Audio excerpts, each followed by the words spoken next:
Oke, bismillahirrahmanirrahim. Assalamualaikum warahmatullahi wabarakatuh.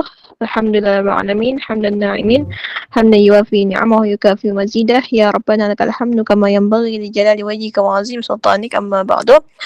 Alhamdulillah, kita bersyukur dipertemukan di majelis yang insyaallah penuh barokah ini, di majelis yang insyaallah sangat dipenuhi kemuliaan gitu kan.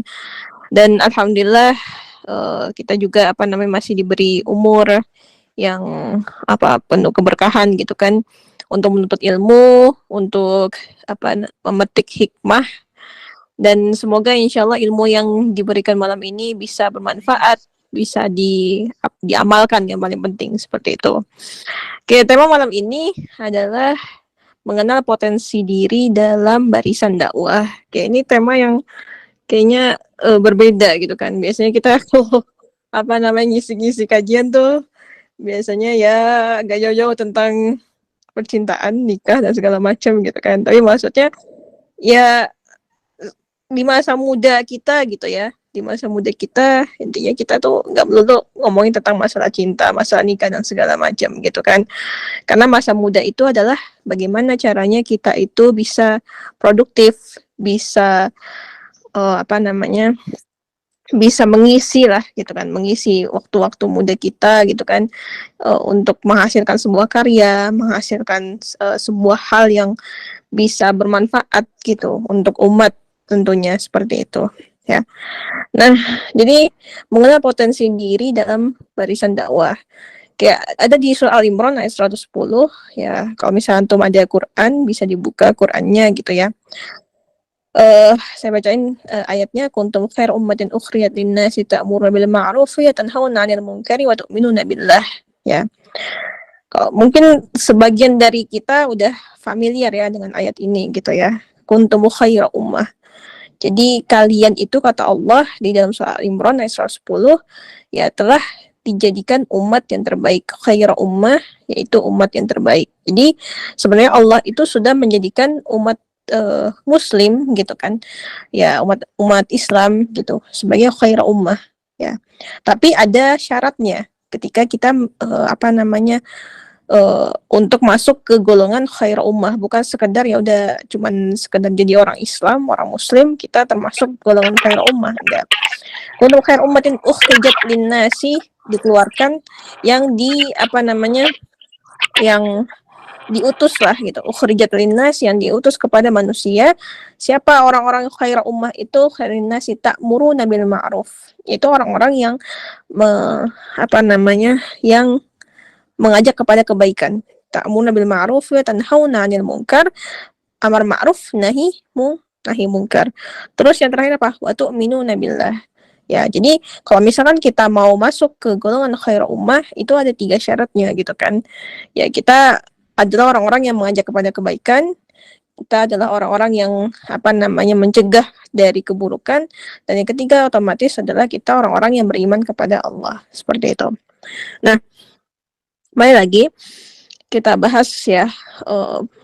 Jadi sebenarnya kalau misalkan kita tilik dari ayat ini, dari surah Al-Imran ayat 110 ini gitu kan, gimana Allah itu benar-benar sudah menjadikan diri kita gitu kan, utamanya sebagai umat Muslim gitu kan, ya sebagai khair ummah gitu. Tapi kembali lagi, khair ummah itu seperti apa sih ya gitu kan. Jadi bukan cuma sekedar ya udah di KTP-nya Islam doang, enggak gitu. Tapi dia itu benar-benar ya menjalankan amar ma'ruf nahi munkar, terus dia beriman kepada Allah, baru disebut khair ummah. Nah, kaitannya apa dengan potensi diri kita dalam berdakwah? Bahwasanya dalam dakwah itu kan kita bukan hanya sekedar ya udah kayak ceramah bla bla bla segala macam ya. Ceramah itu kan memang ya salah satu dari amar ma'ruf nahi munkar gitu ya. Kita misalkan ngajar atau segala macam gitu kan. Tapi yang mungkin selama ini kita kenal, selama ini kita sering berpikir gitu kan, oh dakwah itu berarti kita harus di podium, dakwah itu harus ceramah, dakwah itu harus jadi ustadz, dakwah itu harus bla bla segala macam gitu kan. Padahal bahwasanya ya ketika misalkan kita melakukan amar ma'ruf nahi munkar, itu sebenarnya udah masuk dalam kategori dakwah gitu. Jadi dakwah itu bukan sekedar kita ya ceramah di podium, enggak gitu. Ya, bahkan maksudnya ya setiap profesi apapun yang kita lakukan saat ini gitu ya, mau kita bekerja, mau kita misalkan pebisnis, mau kita misalkan seorang guru, atau misalnya kita seorang ulama, ataupun sekarang kita adalah masih seorang pelajar gitu ya.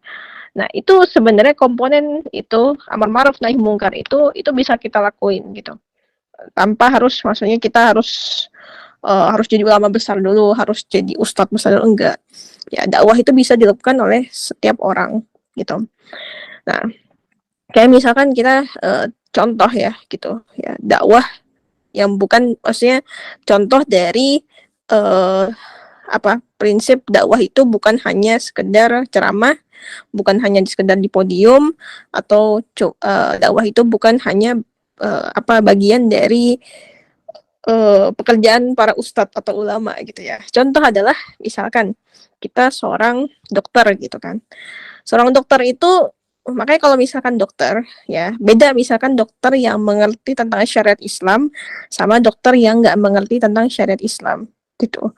Ya kalau dokter yang mungkin mengerti tentang syariat Islam itu kalau misalkan dokter yang mengerti tentang syariat Islam, ya itu otomatis ketika misalkan ya ada pasiennya berobat nih gitu kan, pasiennya berobat gitu kan. Nah, dokter yang mengerti syariat Islam, dokter yang benar-benar beriman kepada Allah gitu, pasti dia akan mengarahkan pasiennya ya gimana caranya dia terhindar dari obat-obatan yang haram, obat-obatan yang tidak sesuai dengan syariat. Terus misalkan terhindar dari hal-hal yang apa yang tidak sesuai dengan Quran dan Sunnah gitu kan. Ya beda kalau misalkan ada dokter yang tidak yang tidak mengerti syariat Islam gitu kan, ya udah semua ditabrak gitu kan, ya hal-hal haram pun juga ditabrak sama dia gitu. Nah makanya ya itu dakwah gitu, dakwah dalam segi profesi. Ya seorang dokter pun ya bukan ulama kan dokter kan, tapi maksudnya seorang profesi dokter dakwahnya di mana ya? Dakwahnya di situ.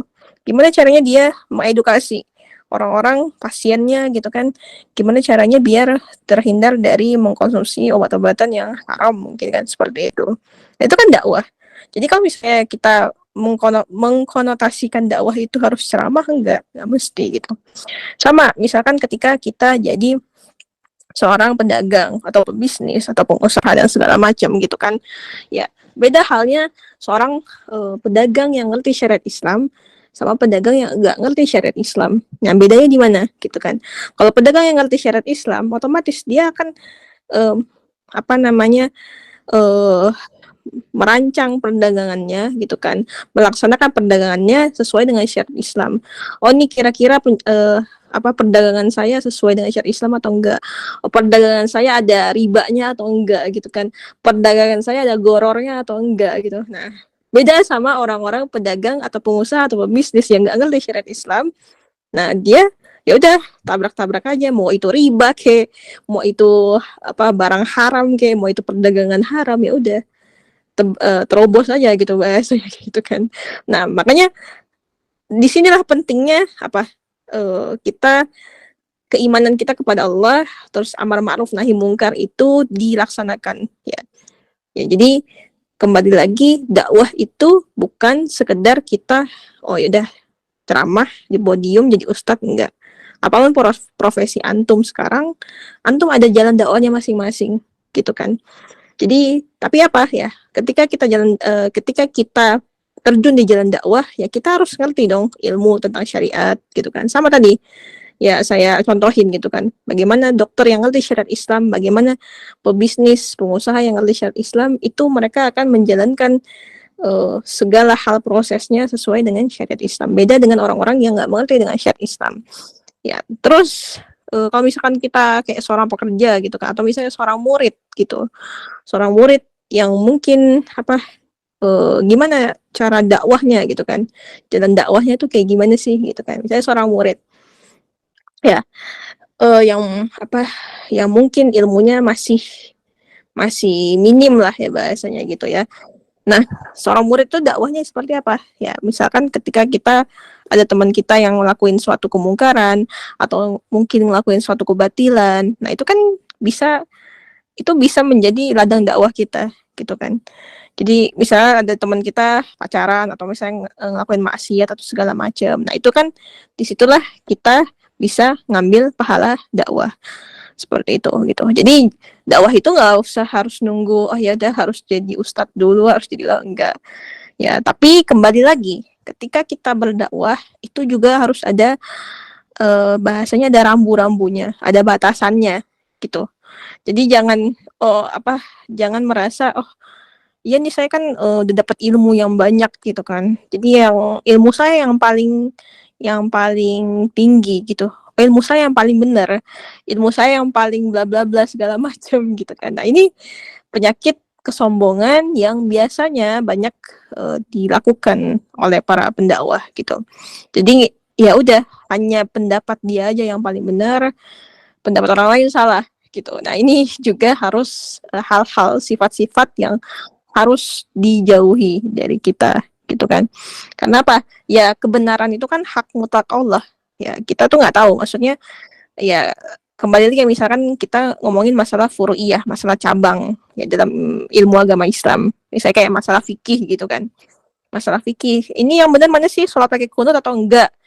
Ya kan semuanya ada dalilnya gitu kan. Masalah benar yang kebenaran yang benar atau enggaknya ya itu hak mutlak Allah gitu. Selama itu misalkan ada dalil-dalil sahih dari para ulama yang mumpuni dan memang mereka beliau-beliau semua ilmunya fakih gitu kan. Ya udah kita ikutin gitu fatwa-fatwanya, hukum-hukumnya seperti itu gitu kan. Jadi kalau misalnya yang benar yang mana ya, yang benar itu ya ada di apa namanya di apa hak mutlak di di keputusan Allah gitu ya, karena maksudnya kita sebagai manusia ya udah kita jalanin apa yang kita yakini itu sebagai suatu kebenaran seperti itu gitu. Jadi kembali lagi ya dakwah itu bukan sekedar ya udah kita isi ceramah, kita di podium, kita jadi ulama, jadi ustadz, apapun profesi antum bisa ya menjalani dakwah itu sendiri. Tapi ya tadi kan dengan syarat apa? Antum harus tahu batasan mana nih, batasan syariat. Mana batasan yang harus bisa menjadi acuan saya untuk amar ma'ruf nahi mungkar. Terus dan tentunya pastinya nggak lupa dengan tu'minu nabillah. Yang terakhir itu adalah keimanan kita kepada Allah gitu. Dan salah satunya tadi kan nyambung gitu. Keimanan kepada Allah itu nyambungnya adalah tadi kayak misalkan ya apa kita ketika kita benar-benar menjalani dakwah dengan keimanan yang tinggi ya kita benar-benar hanya mengharap ridha Allah, bukan untuk mencari pujian, bukan untuk mencari apa namanya ya tahta, bukan mencari kekuasaan, bukan mencari jabatan di mata manusia seperti itu gitu kan. Karena banyak juga ya masya Allah gitu kan di zaman ini gitu ya ya orang-orang yang berdakwah gitu ya mereka ya udah ya mencari duniawi gitu kan. Padahal maksudnya dakwah itu ya udah kita kan memang benar-benar ya udah cari ridha Allah gitu. Masalah kayak misalkan ya dapat rezeki, dapat apapun dan segala macam itu bonus dari Allah gitu. Ya, jadi hal utama yang harus benar-benar kita tanamkan dalam diri kita ketika kita berdakwah adalah tu'minu nabillah. Keimanan kita kepada Allah tuh harus tinggi banget. Karena apa? Dalam dakwah itu juga banyak apa ya? Kayak semacam godaannya lah gitu bahasanya. Entah itu godaan ya apa namanya? Godaan-godaan supaya kita menyebarkan dakwah-dakwah palsu gitu. Atau misalkan menyebarkan sesuatu hal fatwa yang mungkin apa untuk membantu pemerintah yang zalim atau segala macam kan kita nggak tahu. Karena pasti banyak gitu dan itu dipaparkan gitu kan di dalam hadis Rasulullah gitu kan bahwasanya nanti di hari kiamat nanti itu akan banyak gitu para ulama-ulama yang mereka benar-benar menjual agamanya untuk apa ya untuk dunia gitu. Mereka kayak ngelanggengin apa ilmunya itu ya ilmu agamanya itu ya untuk apa dijual kepada penguasa-penguasa yang zalim untuk apa nyebarin fatwa-fatwa yang mungkin tidak sesuai dengan syariat dan segala macam gitu. Jadi kembali lagi keimanan kita kepada Allah tuh benar-benar harus kuat banget. Karena apa ya? Di dakwah pun juga banyak godaan-godaan yang akan datang. ya godaan uang, godaan wanita, godaan harta, godaan tahta, ya, seperti itu gitu. Jadi masya Allah, seperti itu ya. Terus apa lagi yang mungkin bisa kita ini, semua orang itu punya potensinya masing-masing dalam berdakwah. Ya seperti yang saya bilang, ada yang mungkin ya tadi ya mungkin potensinya menjadi seorang ulama, ada yang potensinya dia berdakwah di kampung-kampung gitu kan. Kalau misalkan kita belajar gimana, kalau misalkan tuh baca sejarah sejarah salafus soleh, sejarah dari Rasulullah, terus para sahabat, para salafus soleh, sampai yang kalau misalkan baca literatur sejarah yang Wali Songo itu luar biasa. Itu Wali Songo itu punya peran masing-masing ketika berdakwah gitu kan. Kayak misalkan ada yang dakwahnya itu di bagian pemerintahan, ada yang dakwahnya itu di bagian pendidikan, ada yang dakwahnya itu di bagian uh, masyarakat kecil lah bahasanya gitu ya. Ada yang dakwahnya itu di bagian kebudayaan gitu, culture atau segala macam. Nah itu udah ada pos-pos masing-masing gitu. Jadi kalau misalkan kita belajar bagaimana perjuangan dakwah orang-orang zaman dahulu itu luar biasa.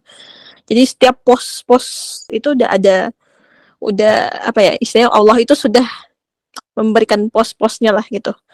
Jadi di politik ada, yang di pendidikan ada, terus misalkan yang di kalangan akademisi ada gitu kan, di kalangan masyarakat kecil ada, seperti itu gitu. Jadi intinya untuk kita ya untuk antum semua, untuk saya pun juga, walaupun antum merasa tapi kan saya cuman kayak ilmu saya masih yang minim atau segala macam atau apapun gitu kan.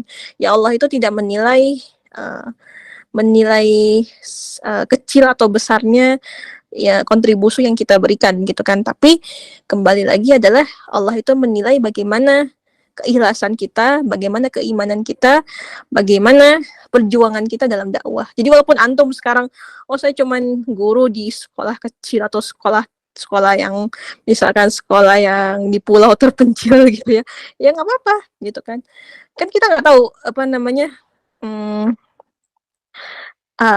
posisi kita di mata Allah itu seperti apa. Bisa jadi ya orang-orang yang seperti itu yang keikhlasannya lebih tinggi daripada orang-orang ulama besar yang mungkin mereka bertengger di popularitas atau mungkin mereka bertengger di pemerintahan atau segala macam gitu. Jadi apapun yang sekarang, posisi antum yang sekarang sudah Allah berikan gitu kan, ya udah antum harus uh, yakinin gitu kan bahwasanya di setiap hal tersebut gitu, itu Allah sudah kasih porsinya gitu kan. Oh ternyata Allah sudah kasih porsi dakwah saya di sini gitu kan. Oh ternyata Allah kasih saya porsi dakwah di bagian pendidikan. Oh saya di bagian politik gitu kan. Oh porsi dakwah saya di kesehatan dan segala macam, seperti itu gitu. Ya mungkin itu saja yang bisa saya sampaikan. Insya Allah semoga kita semua bisa istiqomah dalam menjalani dakwah, karena yang tadi saya bilang dakwah itu banyak lika-likunya ya, dan Allah itu akan menguji keikhlasan hambanya di setiap jalan. Nanti setiap kita naik tingkat lagi, nanti ada lagi ujiannya gitu kan. Dan ujian setiap orang itu beda-beda gitu kan. Ada yang ujiannya mungkin di lingkungannya, ada yang ujian mungkin dari dalam dirinya gitu kan. Jadi seperti itu. Oke, itu saja mungkin yang bisa saya sampaikan. Semoga bisa bermanfaat. Saya kembalikan ke moderator. Wabillahi taufiq wal hidayah. Wassalamualaikum warahmatullahi wabarakatuh. Waalaikumsalam warahmatullahi wabarakatuh. Waalaikumsalam warahmatullahi wabarakatuh. Waalaikumsalam.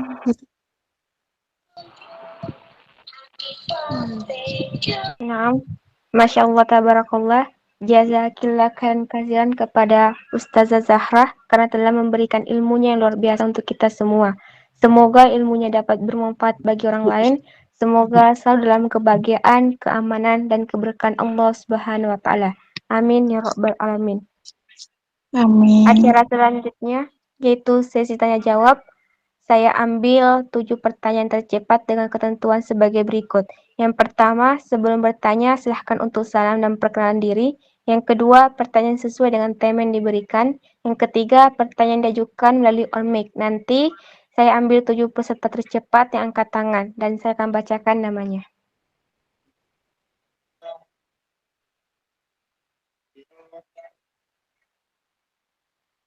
Kepada Ukti Mas Ripa, tafadhol. Assalamualaikum warahmatullahi wabarakatuh. Perkenalkan, nama saya Makita, saya dari Garut. Saya ingin bertanya saja, bagaimana caranya supaya kita bisa disebut orang khairu ummah. Sekian, makasih.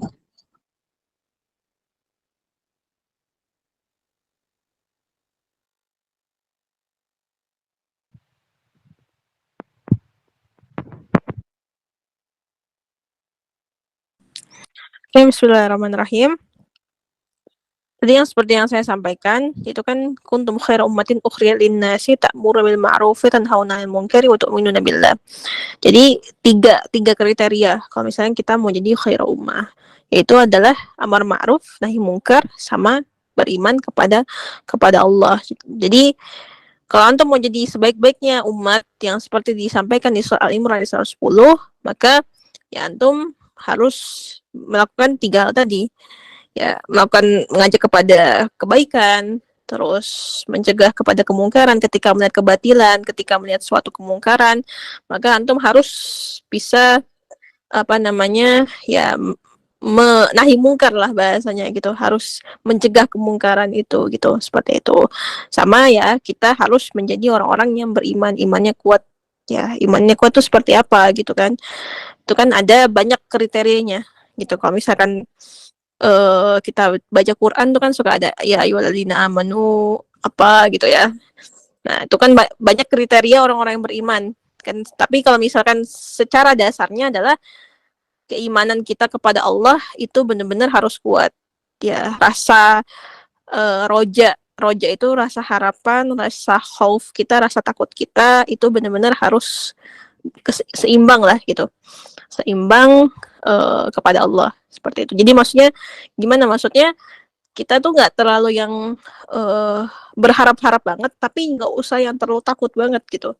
Kan kadang kita, misalkan ketika kita menginginkan sesuatu hal kan kita kayak terlalu yang ngarep.com gitu.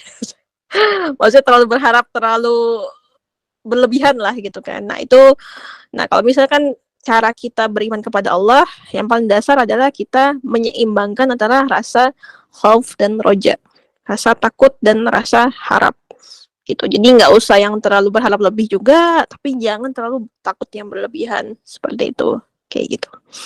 Oke, wallahu a'lam bishawab.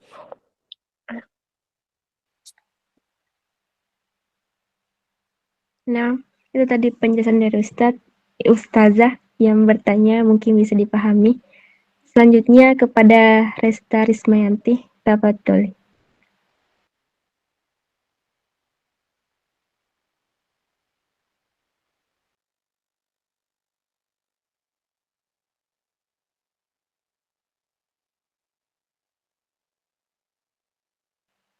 Kepada Ukti Resta, tafadholi.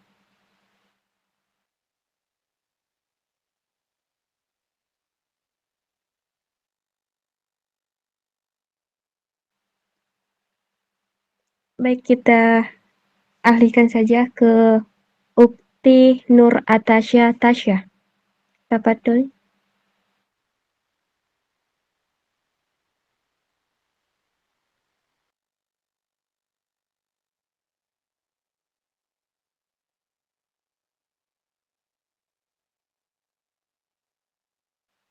Apa? Suara saya jelas?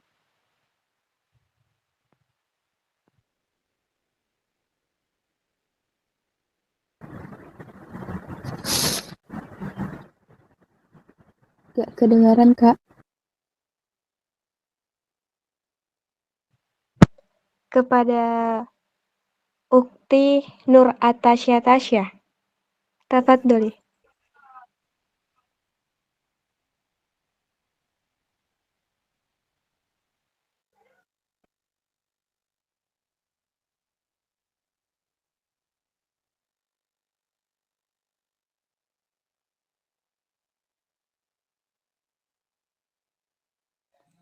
Alihkan saja, Kak.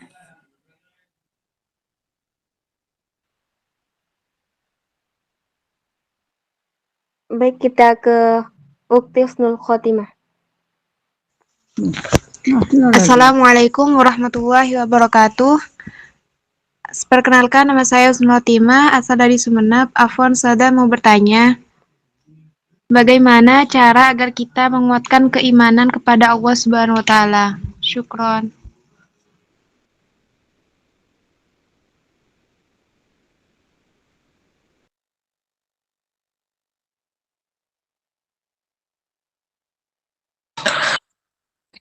Oke, bismillahirrahmanirrahim.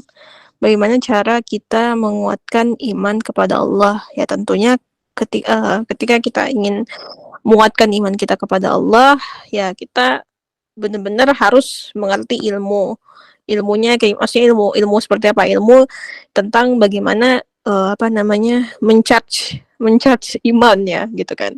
Tapi sebenarnya ada beberapa hal yang mungkin antum bisa lakuin gitu ya. Gimana caranya biar kita tuh nggak futur, nggak gampang males, terus biar iman kita tuh tercas terus gitu ya. Ya, yang pertama adalah tentunya ya kita harus meyakini bahwasanya Allah itu selalu ya melihat kita gitu ya, apapun hal yang kita lakuin gitu kan. Karena ketika kita punya rasa hal tersebut gitu kan, ketika kita pengen melakukan maksiat atau apa segala macam, kita harus ingat gitu kan bahwasanya ada rasa khawatir, ada rasa ketakutan gitu kan. Bahwasanya emang umur atau masih diberikan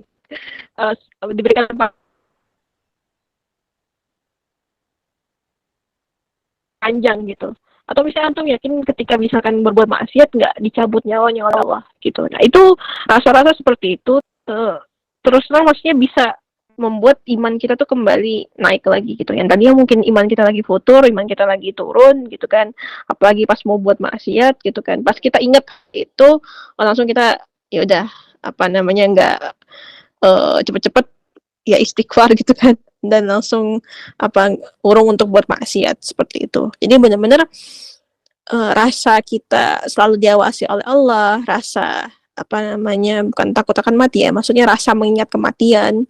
Nah itu salah satu hal yang bisa meningkatkan keimanan kita. Itu yang pertama. Yang kedua adalah tentunya lingkungan, teman, itu sangat mempengaruhi sekali gitu dalam keimanan kita. Karena apa? Ya mau setinggi iman kita, mau setinggi apapun iman kita gitu kan, kalau kita misalkan berada di lingkungan yang mungkin tidak mendukung, atau lingkungan-lingkungan yang toksik, atau lingkungan-lingkungan yang merusak keimanan kita, itu sangat berpengaruh gitu kan.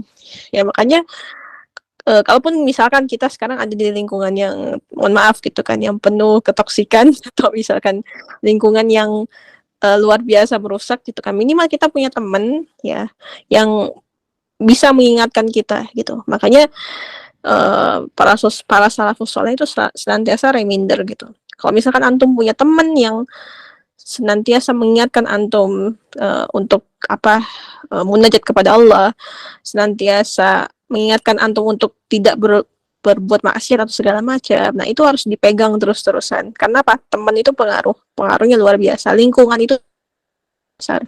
Jadi jangan terlalu sombong gitu dengan diri kita. Nggak apa-apa lah, saya kan iman saya kuat, enggak. Tapi memang pengaruhnya luar biasa.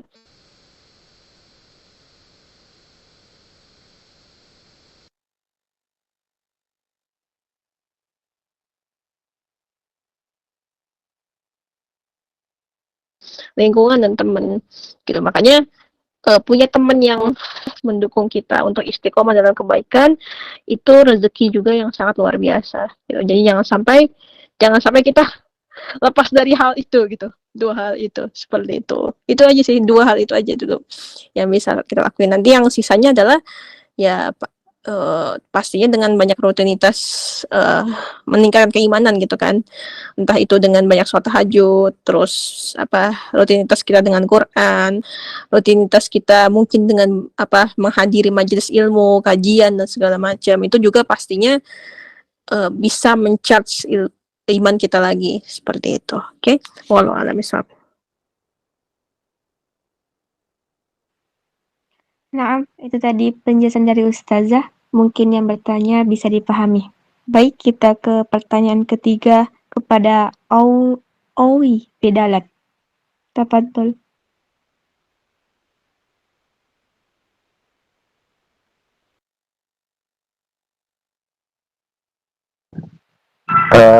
Assalamualaikum warahmatullahi wabarakatuh. Afwan Ustazah, boleh dialihkan dulu nggak? Maaf lagi kerja soalnya. Dibuat terakhir aja nggak apa-apa lah.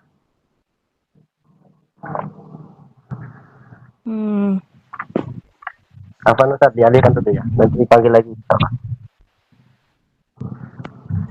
Oke, kepada Nelly Fatmawati, kami persilahkan.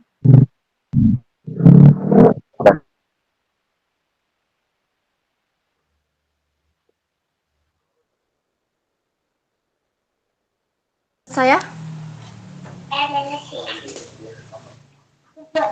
Halo? Naam, Nelly Fatmawati. Assalamualaikum warahmatullahi wabarakatuh. Perkenalkan, Ana Nelly Fatmawati dari Lampung. Izin bertanya, bagaimana sikap kita untuk berdakwah di satu masjid yang emang sama-sama ilmu agama, tapi kita tidak dihargai oleh teman sebaya kita yang sama-sama pintar dalam hal agama.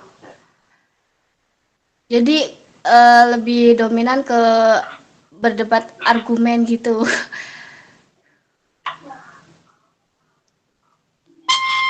Syukran.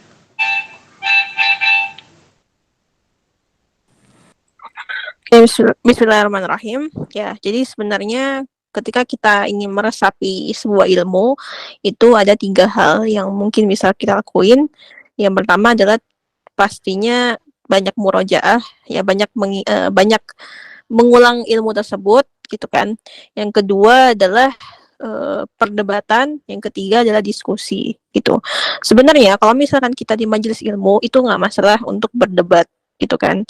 Maksudnya berdebat itu memang sudah ada tradisinya dalam majelis ilmu para salafus soleh dan ya di zaman-zaman ulama terdahulu lah gitu kan. Tapi kembali lagi, perdebatan itu bukan untuk yang membuat kita belah atau misalkan membuat kita mencari siapa yang paling benar pendapatnya, siapa yang menang atau kalah, bukan gitu. Jadi perdebatan dalam majelis ilmu itu adalah buat supaya kita itu nambah pengetahuan, nambah wawasan, nambah insight lah bahasanya gitu kan. Jadi dari perdebatan itu kan kadang kita dapat ilmu baru nih dari yang berdebat sama kita gitu kan. Dapat ilmu yang masya Allah gitu kan. Dapat ilmu yang tadinya kita nggak tahu jadi tahu dari debat itu gitu. Jadi kalau misalkan makanya dalam perdebatan itu juga ada rambu-rambunya gitu kan. Jadi jangan sampai membuat diri kita sebagai seorang penuntut ilmu, sebagai seorang yang udah dianugerahi ilmu itu jadi semakin sombong atau semakin merasa ilmu saya paling tinggi, ilmu saya paling benar, ilmu saya yang paling yang mumpuni gitu kan. Ya perdebatan itu ya boleh-boleh aja, sah-sah aja, tapi ya tadi kembali lagi adalah tujuannya untuk menambah insight, menambah pengetahuan, menambah wawasan. Jadi setelah debat ya udah saling maksudnya saling memaafkan satu sama lain lagi gitu kan.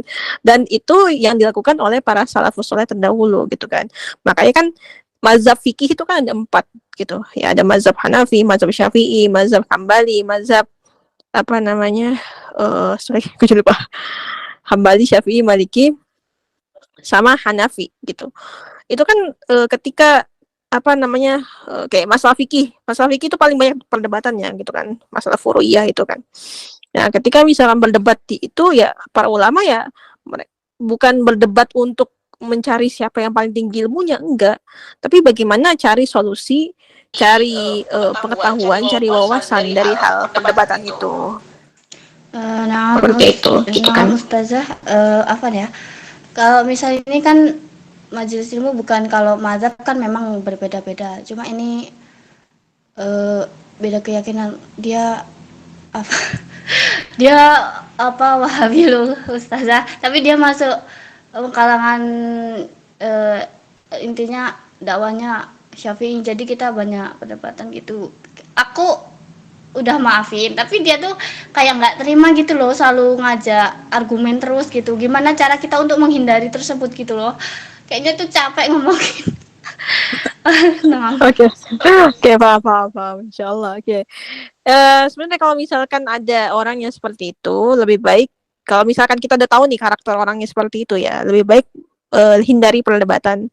Ya kecuali kalau misalkan kita mau debat ya cari orang-orang yang memang sama-sama saling tawadu lah. Tapi kalau misalkan debat sama orang yang mohon maaf ya, yang nggak habis-habis, lebih baik antum hindari perdebatan itu. Sama, saya juga kalau misalkan saya kalau misalnya debat ya saya akan lihat orangnya. Kalau misalnya orangnya memang sama-sama saling legowo ya udah kita debat nih.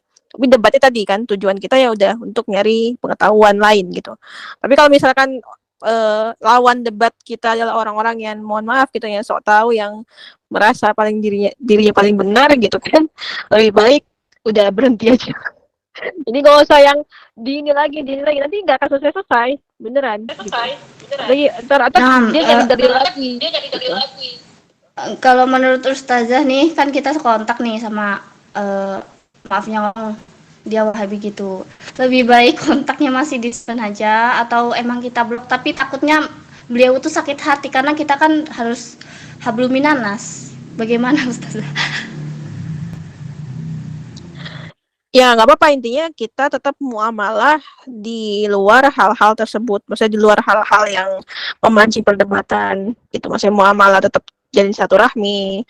Tapi kalau misalkan untuk apa namanya ya muamalah tentang perdebatan ilmu ya udah putusin aja, putusin kayak pacar aja. Kayak gitu maksudnya tetap jalan satu rahmi, tapi ya nggak usah kita mancing-mancing tentang maksudnya mancing-mancing debat sama dia gitu, istilahnya nggak perlu ngeblok atau segala macam, kecuali kalau emang udah mengganggu banget gitu, ya udah terserah, itu kembali lagi ke diri kita seperti itu. Nah, syukran. Nah, selanjutnya pertanyaan keempat kepada Yana Elsain. Tafadholi.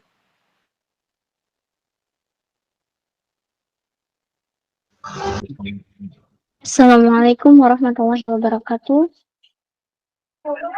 Perkenalkan, nama Ana Yana. Ana dari Serang, Banten. Ana mau bertanya Ustazah. Sebagaimana tadi Ustazah bilang, setiap pendakwa pasti ada ujian. Nah, salah satunya itu uzub ya Ustazah. Seperti kayak kita tuh merasa lebih baik dari merasa lebih unggul dari yang lain atau merasa lebih ini dari yang lain. Nah, dan gimana Ustazah cara untuk kita menghindari perasaan tersebut, sebab ketika kita ada di lingkungan banyak orang atau kita merasa lebih baik dari yang lain gitu. Contohnya seperti kita berpakaian tertutup, tiba-tiba ada bisikan, kamu itu lebih baik dari yang dia, kamu itu lebih baik dari ini. Terus ketika kita memiliki ilmu yang jauh, yang pengetahuan kita jauh lebih luas, contohnya walaupun tidak seberapa Ustazah, tapi seakan-akan selalu ada bisikan lagi, kamu itu paling tahu daripada yang lain, kamu itu paling ingin. Nah, bagaimana sih Ustazah untuk untuk menghindari suatu hal agar kita tidak ya terkena sifat seperti itu Ustazah. Syukran.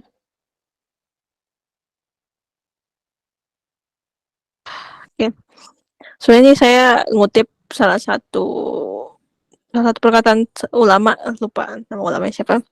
Jadi adalah bagaimana caranya kita menghindari kesombongan dari dalam diri kita adalah kita harus melatih ya mata kita, maksudnya mata secara zahir ya, sama mata hati kita untuk memandang seseorang itu apa ya, bentar, lupa bahasanya, untuk memandang seseorang itu, untuk memandang diri kita itu lebih kalau lebih hina, apa kalau bahasanya tuh lebih, bentar, lupa bahasanya. Pokoknya kayak gini, kita itu ketika memandang seseorang gitu kan, jadi kita melihat orang itu melihat si orang tersebut gitu kan, itu lebih baik daripada diri kita. Jadi kita itu adalah ya nggak ada apa-apanya.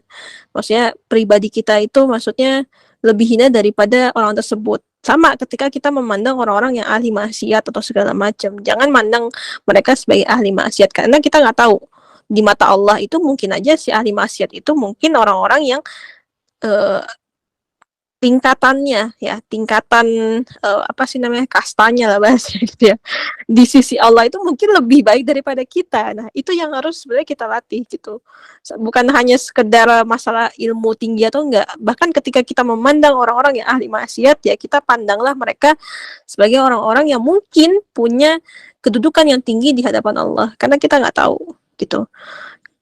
Kita nggak tahu amalan-amalan tersembunyi apa yang mungkin ada di dalam diri orang tersebut gitu kan, atau mungkin ada sesuatu hal yang mungkin kita nggak tahu tentang kebaikan-kebaikan yang ada di orang tersebut gitu. Nah makanya emang agak susah gitu kan kadang maksudnya kita ngelihat orang yang apa sih namanya yang ilmunya lebih rendah daripada kita rasa ujub kita tuh kayak naik gitu kan. Tapi ya ketika ada hal-hal seperti itu, coba-coba kita istighfar, coba-coba kita merasa bahwasanya ya ilmu kita itu ya belum ada apa-apanya. Makanya para salafus soleh itu punya apa sih namanya punya mengkriteriakan lah bahasanya ya. Istilahnya memberikan kriteria tingkatan para penuntut ilmu itu ada 3 ya. Yang paling bawah itu adalah penuntut ilmu ya ketika dia nuntut ilmu itu merasa bahwasannya ilmunya itu paling paling tinggi. Nah, itu tingkatan yang paling bawah gitu. Nah, terus ada tingkatan yang kedua gitu. Tingkatan kedua adalah seorang penuntut ilmu yang memang dengan ilmunya itu dia punya rasa tawadu, rendah hati gitu kan. Rendah diri ya, rendah hati gitu. Nah, tingkatan yang paling atas adalah seorang penuntut ilmu yang mana ketika dia nuntut ilmu, dia merasa ilmunya itu nggak ada apa-apanya. Nah, ini yang harus kita raih tingkatan paling atas.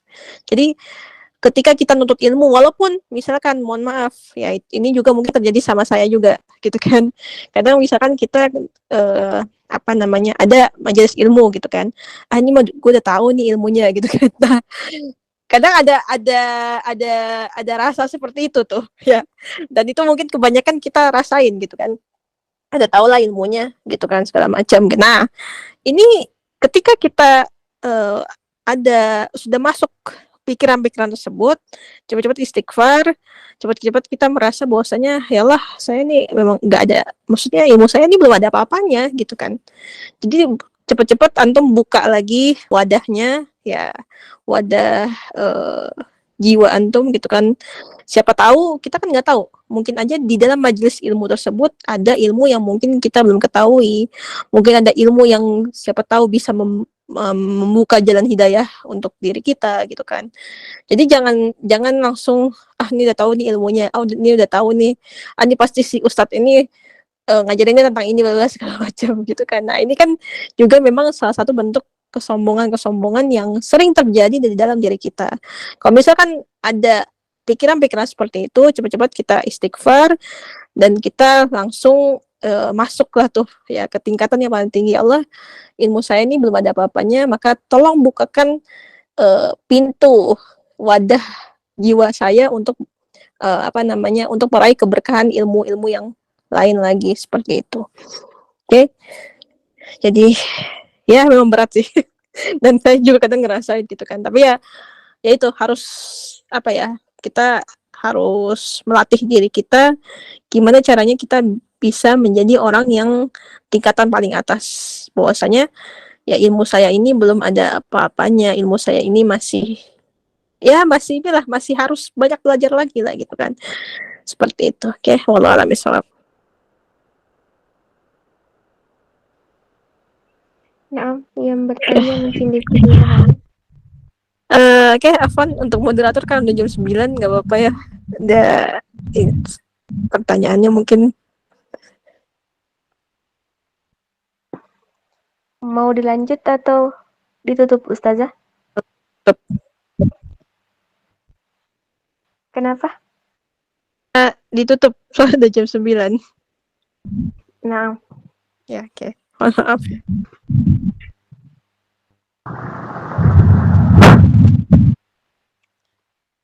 Baik, sebelumnya yang belum diberikan kesempatan untuk bertanya, mungkin di next kajian, insya Allah. Tidak terasa waktu telah menunjukkan pukul 22.00. Berarti tuntas sudah kebersamaan kita dalam kajian ini. Semoga apa yang disampaikan Ustazah menjadi dalam pahala untuk beliau khususnya dan umumnya untuk kita semua. Untuk menutup kebersamaan kita kali ini, marilah kita akhiri kajian ini dengan doa yang akan dipimpin oleh Ustazah. Tafadhol Ustazah.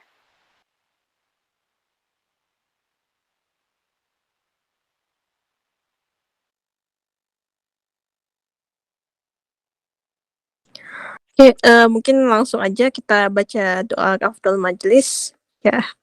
Kalau suara saya udah agak serak dikit. Oke. Subhanakallahumma wa bihamdika asyhadu an la ilaha illa anta astaghfiruka wa atubu ilaik. Oke, syukran untuk semuanya. Mohon maaf jika misalkan tadi telat masuk atau mungkin masih ada yang kurang jelas atau segala macam, ya mungkin antum bisa kalau misalkan ada waktu ya bisa di DM. Kalau misalnya saya bisa menjawab pertanyaan itu, insya Allah nanti saya jawab seperti itu. Oke. Wabillahi taufiq wal hidayah. Wassalamualaikum warahmatullahi wabarakatuh.